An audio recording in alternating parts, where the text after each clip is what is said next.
In today's digital-first world, data is more than just a business asset. It's the backbone that powers every meaningful interaction and outcome. But what gives it its power is resilience. And to understand the cybersecurity landscape and the manner in which it's evolving, we are here today at Veeam to speak with Sandeep Bhambure, who's the Vice President and Managing Director of Veeam Bharat SAARC. So without further ado, let's dive into the conversation. Marksman Daily presents C-Suite Conversations. Hello and welcome to another episode of C-Suite Conversations. With me today is Sandeep Bhambure, who is the Vice President and Managing Director of Veeam Bharat SAARC. Mr. Bhambure, thank you for taking the time to chat with us today. Happy to be here, Karan. So, Mr. Bhambure, looking back over the course of your career, I'm sure you've seen much change in the tech landscape and the cybersecurity landscape. What are the kind of shifts you've seen when it comes to cybersecurity and data protection and resilience over the years? Yeah, so, I've been associated with the data protection and resilience industry for almost 3 decades of my career and worked with several organizations. Right. What has really changed over the last few years, I would say, are 2 big trends that are shaping up how customers are looking at data resilience. First and foremost, the frequency and sophistication of ransomware attacks. Yes. That's really making customers, take a more proactive look at data resilience as a strategy, and which is much different than what customers used to look at earlier. It used to be largely around data protection, backup and recovery and so on. Correct. The second big trend that is really changing the approach to data resilience is the wide-scale adoption of hybrid cloud, multi-clouds, and even more modern workloads like Kubernetes and the SaaS workloads that also need protection. So it is more proactive than before, and customers are looking at a strategy that goes beyond data protection to look at security, how that can be integrated with the data protection framework, look at how AI could be infused as part of the data resilience strategy to drive more value, and at the same time should be able to recover much faster. Another key thing that customers are looking at is data portability. The ability to recover data anywhere. That's one of the key requirements that has actually changed over last few years.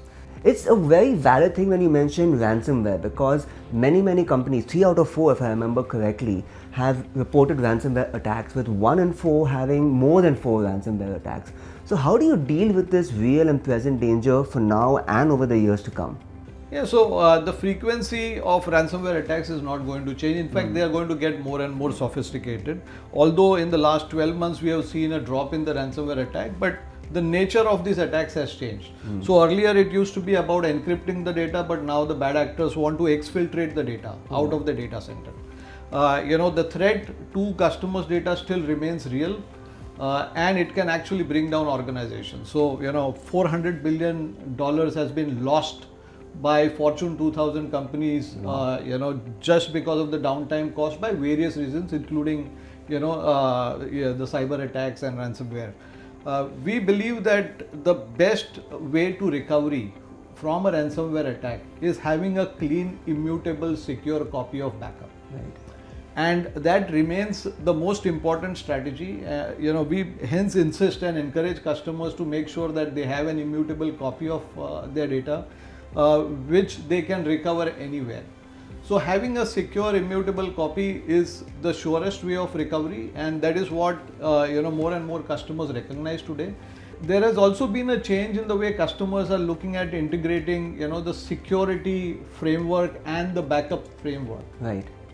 Because all the security posture and footprint and investment needs to go in protecting the clean copy of data. Because if the bad actors get control of your backup copy, right, the immutable copy, there's no way to recover your data. Things go south very fast from there. Absolutely. So I must ask, we've talked about all these learnings, for enterprises. At a personal level, what kind of, learning or maybe even unlearning moments have you had when it comes to shaping your business strategy or leadership approach over these years? So I can tell you, I've been learning every other day with my interactions, with the customers across the country. But some very interesting learnings, I would say, has been around the SaaS workloads. Invariably we'll see that the M365 adoption is very widespread amongst a large set of customers in India. and not just M365, but we look at Teams, we look at SharePoint and so on, all the Microsoft SaaS offerings. Salesforce also has a very wide adoption across customer base. But the general understanding of customers is that once we push data on SaaS, it is absolutely safe and secure. So although the big players they do protect this information, there are security measures, they guarantee uptimes and so on. But the fact remains that as far as the data is concerned, customers' data is concerned, it's a joint and a shared responsibility. And this is also there, as part of the fine print agreements between customers and the hyperscalers. Right. So when it becomes a shared responsibility, essentially it means that it is customers' responsibility to, take control of their data or be in charge of protecting that information. So educating the customers and making them aware that just by pushing data on SaaS doesn't 100% guarantee safety of the data has been a big exercise for us. But I think customers do understand and recognize, because that's also coming from hypervisors now. The big players are educating their customers that just because you have brought data to our SaaS applications, it still doesn't mean that we are going to guarantee you 100% recoverability. So that's been one key learning. I think second learning has been around, I would say, the variety of workloads that are there as part of customers' IT environment. So if you look at a decade ago, right, there used to be largely physical environments, and VMware had just started coming up. So a lot of virtualization, started happening. Right. And in the last few years, huge adoption of cloud. Customers believe that, because backup was just about protecting data, and there was not too much awareness about how data resilience can really go beyond backup. Our initial time was spent in educating the customer that it's not one size that fits all. So you can't have the same technology protecting a physical server to do a good job in recovering a virtual machine, or the same technology trying to protect more modern workloads like Kubernetes or SaaS or multi-cloud. You need sophisticated, purpose-built, software-defined strategy to make sure that you are able to protect all of these workloads. And that would mean customers would have to look at different tools perhaps, to secure the more modern workloads and hence deliver on, the SLAs for the business. And I'm talking about the RPO and RTO. So, same tool doesn't work everywhere. And that's how Veeam actually started. We started with protecting virtual machines, and we have actually gone much beyond that, helping customers even to migrate from hypervisor A to hypervisor B. And it's a big pain point today, right? We all know how much customers are struggling to move from A to B, when it comes to hypervisor, and we are helping customers do just that. And data resilience and data protection from Veeam has been a key strategy for customers to, explore hypervisor migrations and also protecting the cloud workloads. So you spoke a little bit, of course, about there not being a one-size-fits-all solution. Yeah. But if you had to sum it up really, offer some kind of advice for tech leaders looking to balance these more immediate concerns, with long-term solutions, long-term resilience, what kind of advice would you give them in a nutshell? Yeah, so a lot of money has been spent actually on, or invested, I would say. I wouldn't say spent, I would say invested in, securing the frontal, the attack surface for customers. So huge millions of dollars into security software. But I would recommend that customers need to take, baby steps in making sure that the foundation is right. Right. Okay. What I mean by that essentially is that if your defense strategy is strong, okay, then even despite the gaps that could be there in your, attack surface and your security strategy, that you still have a sure shot, clean, immutable backup copy that you can always use to recover. So, instead of trying to run, start with baby steps, start walking first. And that's a very important, I would say approach that customers got to have. Look beyond data protection. Okay, look beyond backup. Look at the agility that, customers would need from their, data resilience strategy, the ability to quickly recover, the ability to recover anywhere.